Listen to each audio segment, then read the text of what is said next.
Right. ఎన్నాళ్ళ నుంచి మనం వెయిట్ చేసింది బాగా మీరు ప్రధానంగా అయోధ్య. ఆయన గుడి అసలు ఎంత బాధపడ్డారంటే ప్రతి ఒక్క దేవుడికి అక్కడైనా స్థలం ఉంది. అయ్యో! ఈయనకి లేదే అని చాలా మంది బాధపడ్డారు. దాని గురించి మీరు?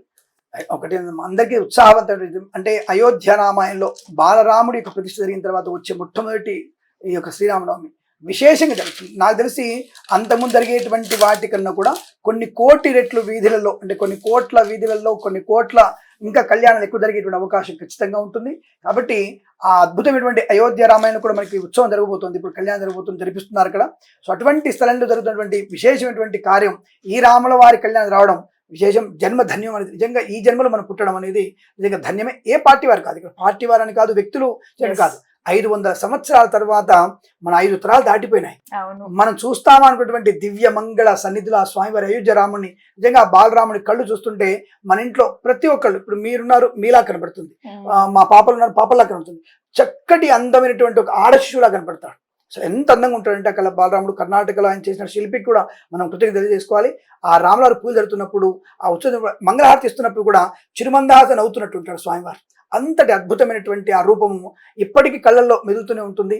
అటువంటి దివ్య దృష్టి, ఆ దివ్య జ్ఞానాన్ని మనం పొందుకుంటున్నామంటే మనం ఏదో పూర్వజన్మ సుకృతం చేసుకున్నాం. మన ఈ యొక్క తరంలో అది రావడం చాలా సంతోషంగా ఉంటుంది, ఉత్సాహవంతమైన స్థితి చెప్పవచ్చు. అది అందరికీ ఆమోదజ్ఞం, మీకు మాకు మన ప్రేక్షకులందరికీ కూడా చాలా సంతోషపడేటువంటి ఒక మంచి సుదినంగా చెప్పవచ్చు. ఇటువంటి కళ్యాణం, ఇటు మొట్టమొదటి కళ్యాణం ఇప్పుడు 500 సంవత్సరాల తర్వాత రామజన్మభూమిలో స్వామివారి ఉత్సవమూర్తి స్థితి అవ్వడం, ప్రతిష్టాపన అవ్వడం, ఇప్పుడు వెంటనే కళ్యాణం జరగడం మనం చేసుకున్నటువంటి పూర్వజన్మ సుకృతం, అదృష్టమే తప్ప ఇంకోటి కాదు.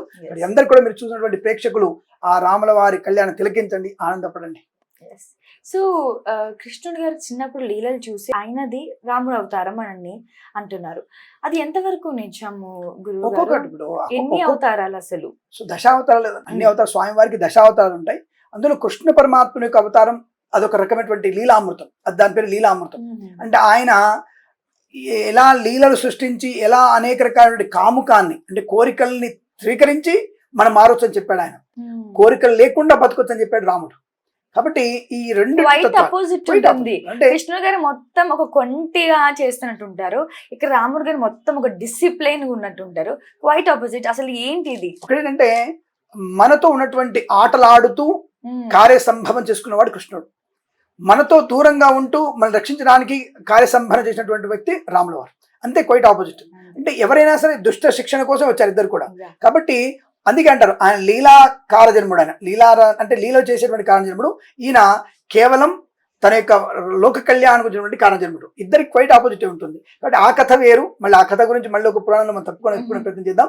కృష్ణుడు అనేవాడు ఏంటంటే ప్రతి చోట కూడా, ప్రతి సంఘటనలో ఎక్కడైతే, ఇంకా మీకు చెప్పాలంటే కృష్ణుడి కంటే 2 ఏళ్ల చిన్నప్పుడు, అంటే కృష్ణుడు 2 ఏళ్ల వయసులోనే ఆయన తాటకిని సంహరించినటువంటి తత్వం. ఆయన ఇప్పుడు ఆయన తాటకిని సంహరించినటువంటి తత్వం.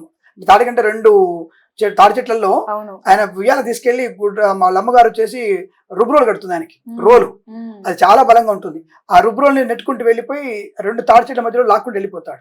అంటే శాప విమోచన కలిగించడం. అంటే ఇక్కడ ఒకటి గుర్తుపెట్టుకోండి, కృష్ణుడు చేసినంత కూడా అనేక మంది రాక్షసులకి, అంటే ఒక రకమైన మునీశ్వరులకి శాప విమోచన కలిగించాడు ఆయన. ప్రతి చోట తాటకి ఇద్దరు కూడా వాళ్ళు రాక్షసులు కాదు, బ్రహ్మహత్య పాతకంతో వాళ్ళు అట్లా మారిపోయారు.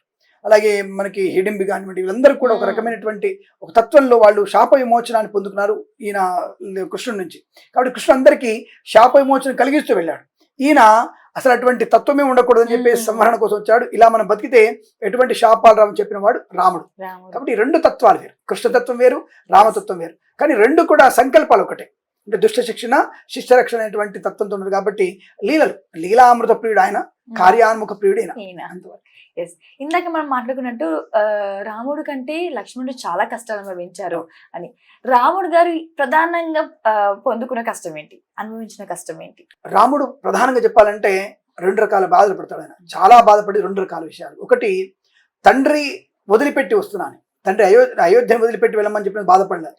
తండ్రిని వదిలిపెట్టి వెళ్తున్నా నేను, ఒక బాధ్యతగా ఉండి తల్లిదండ్రులను వదిలిపెడుతున్నా నేను అన్నటువంటి బాధతో ఆయన బాధపడుతూ వచ్చేస్తుంటాడు. రెండవ బాధ ఏంటంటే ఎప్పుడైతే సీతమ్మ వారు రావణాసురుని చెరలోకి వెళ్ళిపోయిందో అక్కడ పడేటువంటి బాధ వర్ణాతీతం. రామాయణంలో ఈ 2 సంఘటనలే మీకు చాలా బాధ కలిగిస్తాయి. ఆ అధ్యాయాలు చదువుతుంటే మాత్రం మన కళ్ళలో నీళ్లు కారుతుంటాయి. ఆయన పడేటువంటి ఆవేదన, భద్రశీల నది తీరంలో ఆయన భద్రాది తిరుగుతూ ఆ వచ్చినటువంటి నది తీరం తిరుగుతూ విరహ వేదనకి, అలాగే అనేక వేదనలు, అంటే భార్య లేనటువంటి వాడు ఎంత వేదన పడతాడు, అసలు భార్య లేకపోతే అంత వేదన ఉంటుందా మనకి అనేది ప్రత్యక్షంగా చూపించాడు. భార్య గురించి విలువను చూపిస్తాడు, చాలా స్పష్టంగా చూపించాడు.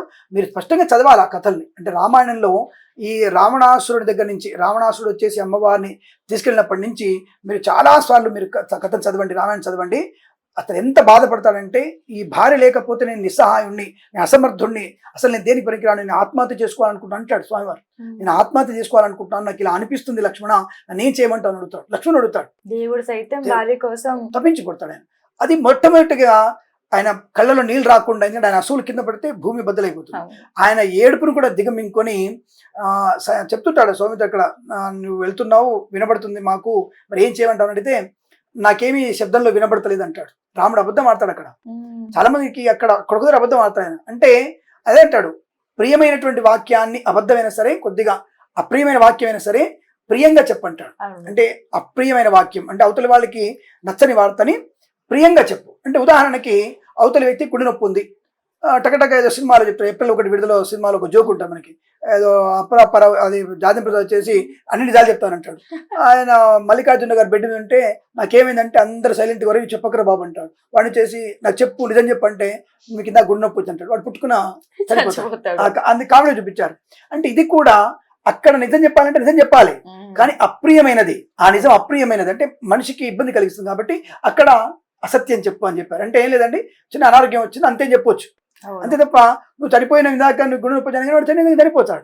కాబట్టి అక్కడ ఆ సందర్భాన్ని చెప్తాడు. అక్కడ తండ్రి అరుస్తుంటాడు దశరథుడు, నానా రామ రామ నువ్వు వెళ్ళొద్దు, నేను చెప్పలేదు రమ్మంటుంటే కూడా ఎప్పుడైతే తల్లిని మాట నుంచి వచ్చేసింది వాక్యం, నీ నాన్నగారు ఈ మాట అన్నారు, నేను అడవికి వెళ్ళమన్నారు అని చెప్పగానే బయలుదేరుతాడు. ఆయన రథసారి తీసుకోడు. రథసారి బండి వేగంగా వెళ్తుంటుంది. ఆ వేగంగా వెళ్తున్నప్పుడు తండ్రి మాట వినబడుతున్నానికి ఈయన రథసారథి అంటాడు, రామా నాన్నగారు మాట వినబడుతున్నాయంటే ఈ గుర్రాల డెక్కల శబ్దాన్ని నాకు వినబడటం లేదు, ముందుకు పోని రథం అంటాడు.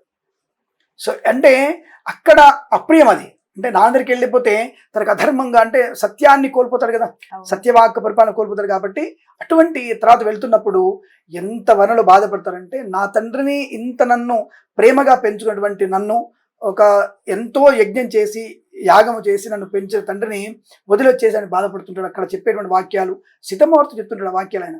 అటువంటి తత్వంలో ఆ ఒక సంఘటన తర్వాత మనకి ఇక్కడ సంఘటన, 2 సంఘటనలు, 3వ సంఘటన కూడా ముఖ్యంగా ఉంటుంది.